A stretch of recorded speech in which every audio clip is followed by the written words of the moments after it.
तो उत्तर प्रदेश निकाय चुनाव के नतीजे आ चुके हैं। जैसा कि आप सब जानते ही होंगे कि भारतीय जनता पार्टी के योगी आदित्यनाथ जी ने इस चुनाव को जीतकर एक नया रिकॉर्ड कायम कर दिया है। यही नहीं दोस्तों, वह पहले ऐसे व्यक्ति हैं जो उत्तर प्रदेश के लगातार 2 बार मुख्यमंत्री बनी हो।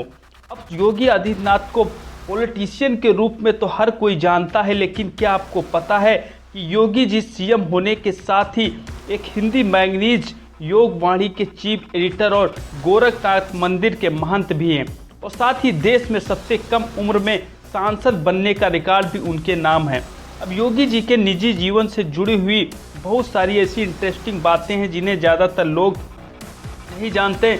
आज के इस वीडियो में योगी जी के लाइफ से जुड़ी हुई बहुत कुछ ऐसी ही इंटरेस्टिंग पहलुओं के बारे में बताने वाले हैं। तो दोस्तों, योगी आदित्यनाथ का जन्म 5 जून 1972 के दिन उत्तराखंड के पौड़ी गढ़वाल जिले के पंचूर गांव में रहने वाले एक राजपूत परिवार के यहां हुआ था। जन्म के समय उनका नाम अजय सिंह बिष्ट रखा गया था, जबकि योगी आदित्यनाथ नाम उनके संन्यास लेने के बाद दिया गया। योगी जी के पिता का नाम आनंद सिंह बिष्ट और माता का नाम सावित्री है। इनके पिता एक फॉरेस्ट रेंजर थे जिनका देहांत साल 2022 में कोरोना लॉकडाउन के दौरान हुआ था। फैमिली की अगर बात करें तो योगी जी 4 भाइयों और 2 बहनों यानी 7 भाई बहनों में दूसरे नंबर पर पैदा हुए थे। वहीं अगर उनके एजुकेशन की बात की जाए तो उन्होंने अपनी हाई स्कूल तक की पढ़ाई पौड़ी गढ़वाल के ही लोकल स्कूल में की और फिर इंटरमीडिएट की पढ़ाई ऋषिकेश के श्री भरत मंदिर इंटर कॉलेज के में कंप्लीट की थी। फिर इसके बाद आगे की पढ़ाई के लिए श्रीनगर के हेमवंती नंदन बहुगुणा गढ़वाल यूनिवर्सिटी में एडमिशन ले लिया। यहाँ से उन्होंने बीएससी मैथमेटिक्स करके अपने बैचलर की डिग्री हासिल की। हालांकि इसके बाद उन्होंने एमएससी करने के लिए एडमिशन ले लिया, लेकिन उस समय राम मंदिर के लिए हो रहे आंदोलन की वजह से इनका ध्यान पढ़ाई से हट गया और उस आंदोलन से जुड़ने के लिए योगी जी ने अपनी पढ़ाई बीच में ही छोड़ दी थी। अब यूँ तो योगी जी ने ऑफिशियली 1998 में पॉलिटिक्स को अपना करियर बनाया, मगर सही मायने में तो देखें उनके पॉलिटिक्स करियर की शुरुआत इससे कई साल पहले ही हो गई थी।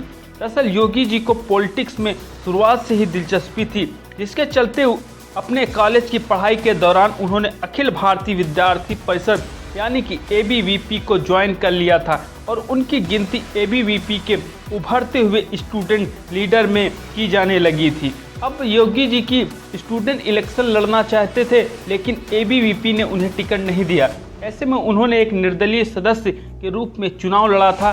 हालांकि उस चुनाव में उन्हें हार नसीब हुई थी। अब दोस्तों, यहाँ तक देखें तो योगी जी की लाइफ दूसरे आम लोगों की जैसे ही नॉर्मल थी, यहाँ तक कि वह उस समय अपनी पढ़ाई पूरी करने के बाद कोई अच्छी जॉब करते हुए अपना जीवन बिताना चाहते थे। लेकिन तभी कुछ अचानक ऐसा हुआ जिससे कि उनकी लाइफ हमेशा के लिए बदल गई। दरअसल हुआ ऐसा कि जब वे कॉलेज में थे तभी राम मंदिर मूवमेंट तेज हो गया था, क्योंकि योगी जी शुरुआत से ही राम मंदिर निर्माण के पक्ष में थे।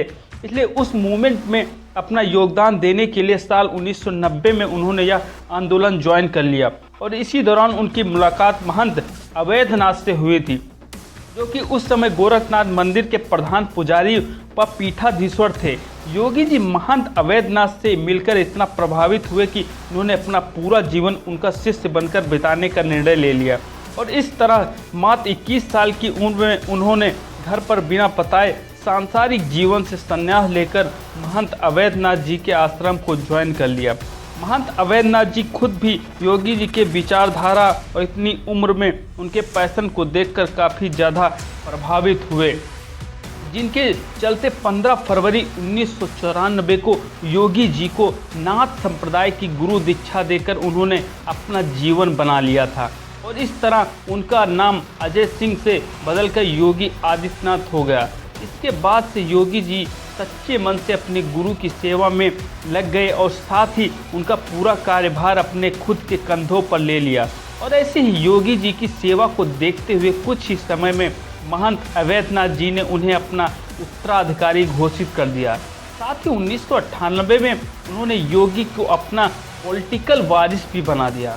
दरअसल महंत अवैधनाथ जी प्रधान पुजारी होने के साथ ही एक मजे हुए पॉलिटिशियन भी थे, जहां वे हिंदू महासभा व भारतीय जनता पार्टी के लिए गोरखपुर से 4 बार सांसद भी रह चुके थे। साल 1998 में महंत अवैधनाथ जी ने योगी जी से कहा कि इस बार उनकी जगह पर वो गोरखपुर सीट से लोकसभा चुनाव लड़े। अब योगी जी तो भला अपने गुरु की बात कैसे टाल सकते थे, और बिना कुछ सवाल किए वह इलेक्शन में खड़े हो गए और इस तरह योगी के ऑफिशियल पॉलिटिकल करियर की शुरुआत हो गई, जहां उन्होंने न सिर्फ पहले ही इलेक्शन में शानदार जीत दर्ज की, बल्कि साथ ही मात्र 26 साल की उम्र में सबसे कम उम्र में सांसद बनने का रिकॉर्ड भी अपने नाम कर लिया। इसके बाद साल 1998 से 2017 तक वे गोरखपुर सीट से लगातार 5 बार सांसद बने। अब यूँ तो सांसद बनकर योगी जी ने बहुत से अलग व अहम काम किए, लेकिन उन्हें सबसे ज़्यादा पहचान उनकी उन हिंदू युवा वाहिनी में दिलाई जिसका गठन उन्होंने सन 2002 के दौरान किया था। दरअसल योगी ने इस रिलीजियस ग्रुप को गौ माता की सेवा और एंटी हिंदू एक्टिविटीज़ से डील करने के लिए बनाया था, और दोनों इस तरह से योगी जी ने अपने कामों से करीब 20 साल तक सभी को बहुत ज़्यादा प्रभावित किया, जिससे भारतीय जनता पार्टी में साल दर साल उनका कद बढ़ता चला गया। लेकिन दोस्तों, उनके पॉलिटिकल करियर का सबसे टर्निंग पॉइंट साल 2017 का विधानसभा चुनाव साबित हुआ। तब वो उस समय था जब भारतीय जनता पार्टी को सन 2015 में दिल्ली इलेक्शन में आम आदमी पार्टी से बुरी तरह हार मिली थी। इसलिए पार्टी के लिए सन 2017 का यूपी इलेक्शन बहुत महत्वपूर्ण था और बीजेपी किसी भी हाल में यह इलेक्शन हारना नहीं चाहती थी। दोस्तों, बीजेपी के सामने सबसे बड़ा सवाल यह था कि यूपी में सीएम का चेहरा किससे बनाया जाए, और इस सवाल के जवाब के लिए सन 2016 में गोरखपुर मंदिर में एक मीटिंग की गई, जिसमें बीजेपी और आरएसएस के सभी नेता शामिल हुए और सभी ने आपस में मिलकर यह फैसला लिया कि इस बार बीजेपी की तरफ से यूपी के सीएम उम्मीदवार योगी आदित्यनाथ होंगे।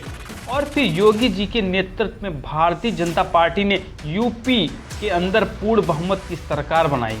अब आज योगी जी यूपी के सीएम ही नहीं बल्कि गोरखनाथ मंदिर के महंत भी हैं।